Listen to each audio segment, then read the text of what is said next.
प्रिय विद्यार्थियों, स्नातक प्रथम वर्ष की हिंदी साहित्य की इस कक्षा में आपका स्वागत है। आज हम छंद पर विचार करेंगे। छंद के मूल में छद धातु है, जिसका अर्थ प्रसन्न या आह्लादित करना होता है। व्याकरण के आदि आचार्य पिंगल के नाम के आधार पर छंद को पिंगल भी कहा जाता है और छंद शास्त्र में छंदों के नियमों का अध्ययन किया जाता है। छंद शास्त्र यानी कविता के बंधन, अर्थात कविता किन बंधनों में बंधी रहती है, कौन से उसके नियम होते हैं, इन सब का ज्ञान हमें छंद शास्त्र के माध्यम से ही हो पाता है। अतः छंद शास्त्र वह है जिसमें पद्य संबंधी बंधनों का वर्णन हो। डॉक्टर वेंकट शर्मा कहते हैं कि छंद का लक्षण है एक ऐसी रचना जिसमें मात्राओं और वर्णों की विशेष व्यवस्था और गणना की जाती है तथा जो संगीत की भांति लय और गति से बंधी हुई चलती हैं। वह एक प्रकार का ऐसा आच्छादन है जिसमें काव्य के प्राण सुरक्षित रहते हैं तथा जिनके कारण काव्य में सौंदर्य का संचार होता है। सीधी सी बात यही है कि जो पद्य काव्य के लिखने के जो नियम हैं, वो नियम ही छंद शास्त्र के अंतर्गत सन्निहित किए जाते हैं। छंद में मात्रा, वर्ण, यति, गति, चरण, गण, तुक आदि की एक निश्चित व्यवस्था रहती है। अतः प्रमुख छंदों के विवेचन के पूर्व इन पर संक्षिप्त विचार कर लेना आवश्यक है। अब हम इनमें से एक एक के बारे में पढ़ेंगे। ये वर्ण में भी जो लघु गुरु का सिस्टम है, यति, गति, मात्रा, चरण, ये सब क्या होते हैं, इनके बारे में हम देखते हैं। सबसे पहले हम देखते हैं वर्ण एवं मात्रा। प्रत्येक वर्ण के मुख्यतः दो रूप होते हैं, ह्रस्व और दीर्घ।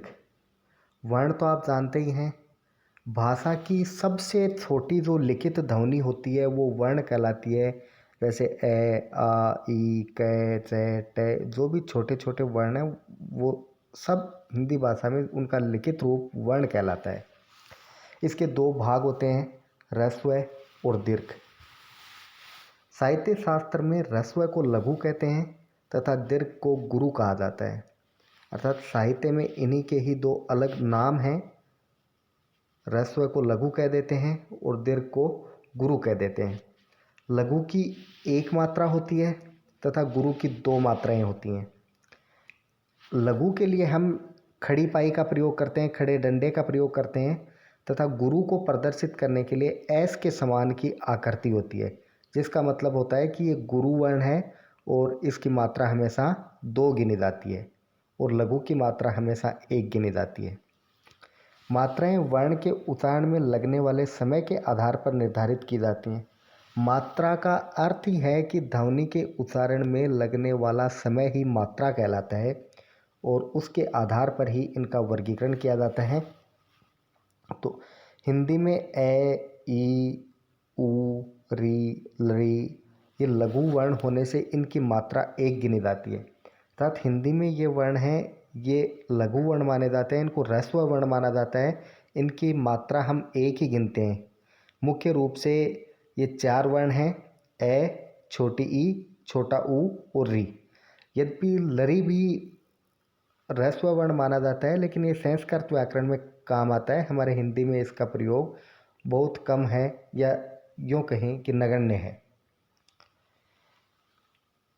तथा आ, बड़ी, बड़ाऊ, री, ए, ऐ, ओ, औ ये गुरु वर्ण होने से इनकी मात्रा भी दीर्घ गिनी जाती है, अर्थात इनकी मात्रा हमेशा दो गिनी जाती है। लघु या ह्रस्व वर्णों की मात्रा एक गिनी जाती है और दीर्घ या गुरु वर्णों की मात्रा हमेशा दो गिनी जाती है। दीर्घ वर्ण है आ, ई, बड़ाऊ, री, ए, ऐ, ओ और औ। व्यंजन वर्णों की कोई मात्रा नहीं होती है। जैसे कोई भी ऐसा व्यंजन क, च, ट, त, प, ज में कोई भी ऐसा व्यंजन जिसमें स्वर नहीं जुड़ा हो, उसकी कोई मात्रा नहीं होती है। अर्थात आधे अक्षर की कोई भी मात्रा नहीं गिनते हैं। मात्रा हम केवल स्वरों की गिनते हैं। जैसे कमल है तो कमल में क में ए जुड़ा है, इसलिए क की एक मात्रा। मैं में भी ए जुड़ा है, इसलिए उसकी भी एक मात्रा और लय में भी ए जुड़े होने के कारण उसकी एक मात्रा। यदि कमल की जगह शब्द कोमल हो तो को में कै के साथ ओ की मात्रा है, इसलिए ओ को हम गुरु मानते हैं, इसलिए को की 2 मात्रा हो जाएगी, मैं और लय की एक एक मात्रा हो जाएगी। इस प्रकार से हम जो मात्रा है वो स्वरों की ही गिनते हैं, व्यंजन की कभी भी कोई मात्रा नहीं गिनी जाती। आधे अक्षर की कोई मात्रा नहीं होती है। जैसे काव्य है, काव्य में कै में आ की मात्रा जुड़ी है, इसलिए इसकी 2 मात्रा अर्थात गुरुवर्ण हुआ। वह आधा है तो आधे वह की कोई मात्रा नहीं गिनी जाती। यह में फिर ए जुड़ा है तो यह की एक मात्रा गिन ली जाती है। ऐसे मात्राओं का निर्धारण किया जाता है। कुछ स्थितियों में लघु वर्ण हैं उनको हम गुरु मानते हैं और गुरु वर्ण हैं वो लघु माने जाते हैं। कौन कौन सी स्थितियाँ हैं वो हम यहाँ देखते हैं। लघु वर्ण का गुरु वर्ण बनना या माना जाना। निम्न स्थितियों में लघु वर्ण भी गुरु बन जाता है। नीचे जो भी स्थिति हैं उन स्थितियों में लघु वर्ण को हम गुरु मान लेते हैं। सबसे पहले अनुस्वार से युक्त होने पर, जैसे कंस, चंद्र, संयम, इन तीनों शब्दों में कै, च और से पर अनुस्वार लगा है। अनुस्वार का अर्थ होता है जो बिंदु हम लगाते हैं ऊपर। जैसे कंस में कै के ऊपर बिंदु लगी है, चंद्र में च के ऊपर और संयम में से के ऊपर, इसको हम अनुस्वार कहते हैं। तो इन तीनों वर्णों में कै, से और च ये लघु होकर भी गुरु वर्ण हैं क्योंकि इनके ऊपर अनुस्वार लगा हुआ है। अनुस्वार जिस भी वर्ण के ऊपर होगा वो चाहे लघु हो चाहे गुरु, उसकी मात्रा गुरु ही मानी जाएगी। यदि लघु वर्ण पर है तो भी वो गुरु माना जाएगा और गुरु वर्ण पर है तो भी उसकी मात्रा 2 ही गिनी जाएगी, अर्थात उसको गुरु ही माना जाएगा। दूसरा, विसर्ग से युक्त होने पर, जिस भी वर्ण के आगे विसर्ग लगा है तो उसकी मात्रा हमेशा गुरु मानी जाएगी। जैसे दुख, तो दुख में दू में छोटे ऊ की मात्रा है तो छोटा ऊ ह्रस्व माना जाता है, अर्थात इसकी एक मात्रा गिनी जाती है, लेकिन इसके आगे विसर्ग होने के कारण इसकी मात्रा 2 गिनी जाएगी। संयुक्त व्यंजन से पूर्व है। संयुक्त व्यंजन जानते हो, हिंदी में 3-4 संयुक्त व्यंजन है, जैसे क्षय, त्रय, जय, श्रय। ये जो 2-2 व्यंजनों से मिलकर बने हैं इनको संयुक्त व्यंजन कहते हैं। तो इनसे पहले यदि कोई लघु व्यंजन होता है तो उसको हम गुरु में व्यंजन में बदल देते हैं, उसकी मात्रा गुरु मान ली जाती है। जैसे पत्थे, पत्थे में थ और ये है, ये संयुक्त है, अर्थात आधे अक्षर के पहले वाला वर्ण हमेशा गुरु माना जाता है, चाहे वह लघु हो या गुरु।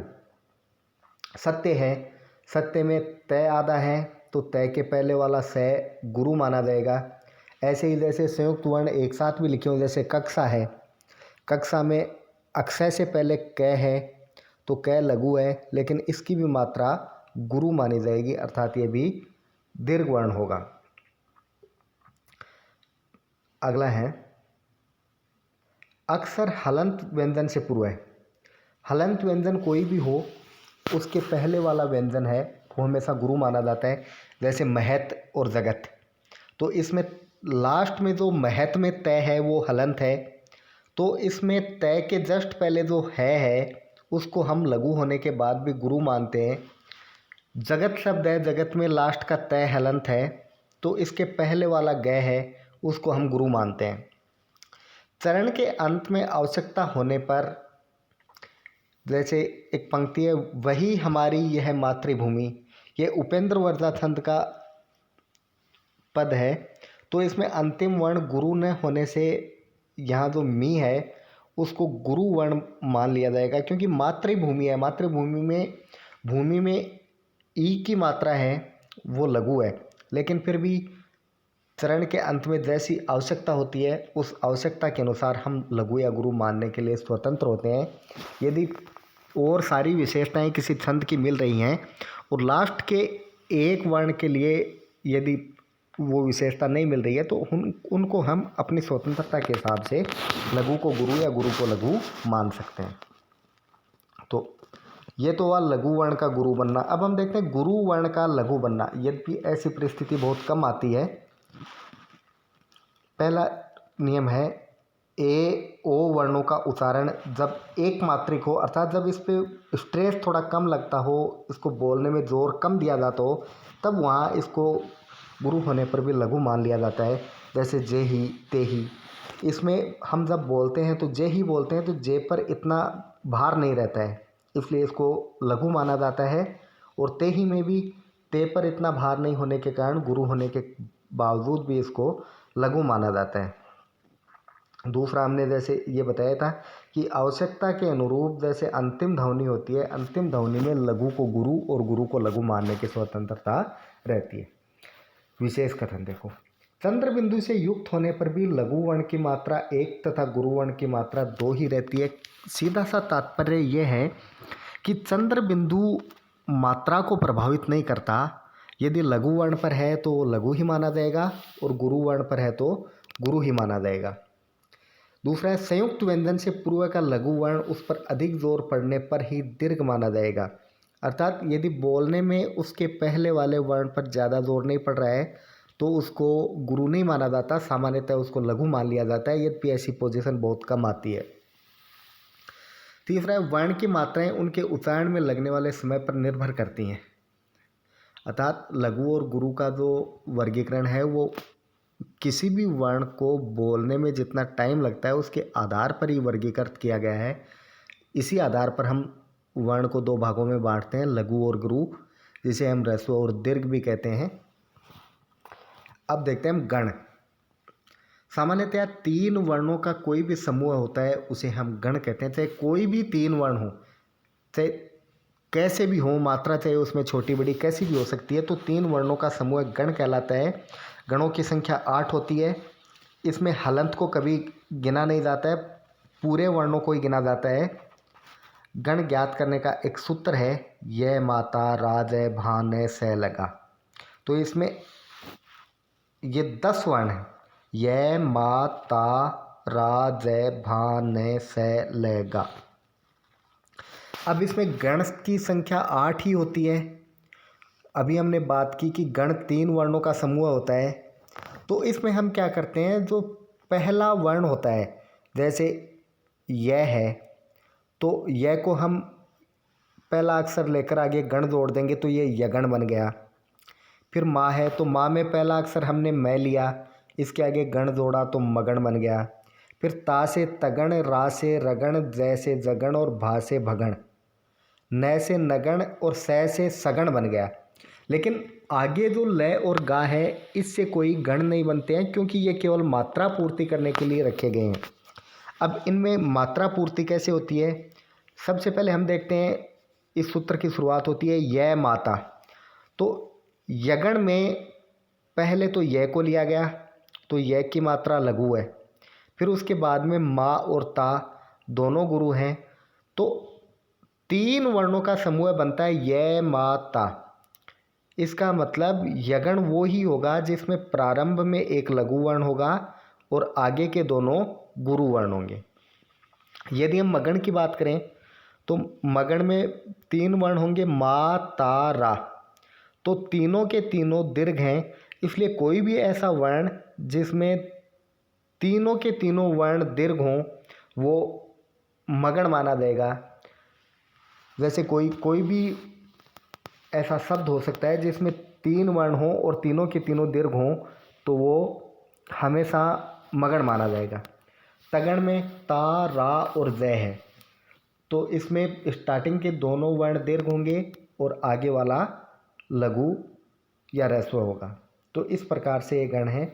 इस सूत्र के आधार पर गण 8 प्रकार के होते हैं। उदाहरण हम देखते हैं कि मोहन में पहला गुरु है, आगे के दो लघु हैं, तो ये स्थिति हमें भगण में प्राप्त होती है। भगण में भा न स आता है, तो भा गुरु है तो मोहन में भी मो गुरु है। फिर न और स दोनों लघु हैं, तो मोहन में भी आगे वाले दोनों है और न लघु हैं, तो इसमें भगण माना जाएगा। गण के निर्धारण हेतु पहले वर्ण के बाद वाले दो वर्णों की गणना उसके साथ की जाती है। जैसे मोहन में भगण है तो भा के बाद न और स की गणना की गई है। अब हम देखते हैं यति। किसी भी छंद को पढ़ते समय उसके अंत में या बीच में कभी कभी हल्का सा विराम लेना पड़ता है, यही छंद की यति कहलाती है। अर्थात जब भी हम रुकते हैं थोड़े से समय के लिए, ज़्यादा समय के लिए, तो यति कहलाती है। ऐसा अधिकांशतः छंद की पंक्ति लंबी होने पर बीच में होता है, या फिर उसमें लयात्मकता लाने के लिए भी ऐसा किया जाता है। जैसे तारे डूबे तम टल गया छा गई व्योम लाली। इस पंक्ति में 4, 6 तथा 7 वर्णों के बाद हल्का सा ठहराव है और इसी ठहराव को हम यति कहते हैं। अब देखते हैं गति। प्रत्येक छंद की अपनी लय होती है जिसमें पढ़ने पर उस छंद में मधुरता आ जाती है। छंद की यह लय ही गति कहलाती है। जैसे हम गीत गाते हैं तो गीत की एक जो राग होती है, जो ध्वनि होती है, वो ध्वनि ही गति कहलाती है। अब हम देखते हैं तुक। छंद के चरणों के अंतिम समान वर्णों की आपसी समान ध्वनि को तुक कहते हैं। अर्थात जो भी हम कोई दोहा चौपाई वगैरह गाते हैं तो उसमें जो पंक्ति की अंतिम ध्वनि है वो समान होती है, तो उस अंतिम समान ध्वनि को ही हम तुक कहते हैं। जैसे देख सुदाम की दीन दशा करुणा करके करुणा निधि रोए, पानी परात को हाथ छुयो नहीं नैनन के जलसों पग धोए। तो इसमें रोए और धोए इन दोनों में समान ध्वनि है, तो यही छंद की तुक कहलाती है। अब हम देखते हैं छंदों के भेद। छंद शास्त्र में छंदों के 2 भेद किए गए हैं, मात्रिक और वर्णिक छंद। नाम से स्पष्ट है, मात्रिक छंदों में मात्रा मुख्य होगी, अर्थात मात्रा की गिनती करके हम छंद का निर्धारण करेंगे, और वर्णिक छंद में वर्ण प्रमुख होंगे, अर्थात वर्ण का निर्धारण करके हम छंद की गिनती करेंगे। अब सबसे पहले हम देखते हैं मात्रिक छंद। जहाँ कविता में वर्णों के बजाय मात्राओं की गणना की जाती है, अर्थात लघु गुरु की मात्राओं को गिना जाता है, वहाँ मात्रिक छंद होता है। मात्रिक छंद 3 प्रकार के होते हैं, सममात्रिक, अर्ध सममात्रिक और विषम मात्रिक छंद। हम देखते हैं सममात्रिक छंद। जिन छंदों में चारों चरणों में मात्राओं की संख्या समान होती है उन्हें सममात्रिक छंद कहते हैं। जैसे चौपाई, हरिगीतिका, अर्थात 4 चरण होते हैं और चारों चरणों में एक समान विशेषता पाई जाती है, वहाँ सममात्रिक छंद होता है। अर्ध सममात्रिक, जिन छंदों के पहले व तीसरे में तथा दूसरे व चौथे चरणों में मात्राओं की संख्या समान होती है उन्हें अर्ध सममात्रिक छंद कहा जाता है। अर्ध सम का अर्थ होता है आधे चरणों में समान। जैसे पहले और तीसरे वर्ण में समान और दूसरे और चौथे में समान है तो अर्ध सममात्रिक कहलाएगा, जैसे दोहा और सोठा। विषम मात्रिक छंद, इस श्रेणी के छंदों में प्रत्येक चरण की मात्राएं भिन्न भिन्न होती हैं, अर्थात कम से कम इसमें 3 प्रकार की विशेषताएं पाई जाती हैं। तो ये न तो सम होते हैं न ही अर्ध सम होते हैं, इसलिए इसको विषम मात्रिक कहा जाता है। सामान्यतया इसमें 4 से अधिक पंक्तियां होती हैं, लगभग इसमें 6 पंक्तियों वाले छंद होते हैं। जैसे कुंडलिया, छपे। कुंडलिया में आपको पता है, कुंडलिया में दोहा और रोला दोनों मिले हुए होते हैं। 2 पंक्तियां दोहे की और 4 पंक्तियां रोला की। छप्पे में रोला और उलाला, 4 पंक्तियां रोला की और 2 पंक्तियां उलाला की होती हैं। अब देखते हैं वर्णिक छंद। जहाँ कविताओं में मात्राओं की बजाय वर्णों की गणना की जाए, अर्थात केवल वर्ण गिने जाएं, वहाँ वर्णिक छंद होता है। वर्णिक छंदों में भी यही तीनों भेद होते हैं, समवर्णिक, अर्ध समवर्णिक और विषम वर्णिक छंद। समवर्णिक वे होते हैं जिनके सभी चरणों में, अर्थात चारों चरणों में वर्णों की संख्या समान होती है। जैसे इंद्रवर्जा, वसंत तिलका, वंशस्थ, ये सारे समवर्णिक हैं। अर्ध समवर्णिक वही जिसके सम चरणों में समान और विषम चरणों में समान वर्ण होते हैं, वो अर्ध समवर्णिक होते हैं। यद्यपि हिंदी में ऐसे छंद बहुत कम मिलते हैं। विषम वर्णिक वे ही जिसमें 3 प्रकार की विशेषताएं पाई जाती हो, वो विषम वर्णिक। हिंदी में ऐसे छंदों का भी अभाव है। तो ये हुए छंदों की मुख्य मुख्य बातें और विशेषताएं। आगे छंदों का जो मुख्य मुख्य छंद हैं उनका अध्ययन हम आगे वाले वीडियो में करेंगे। धन्यवाद।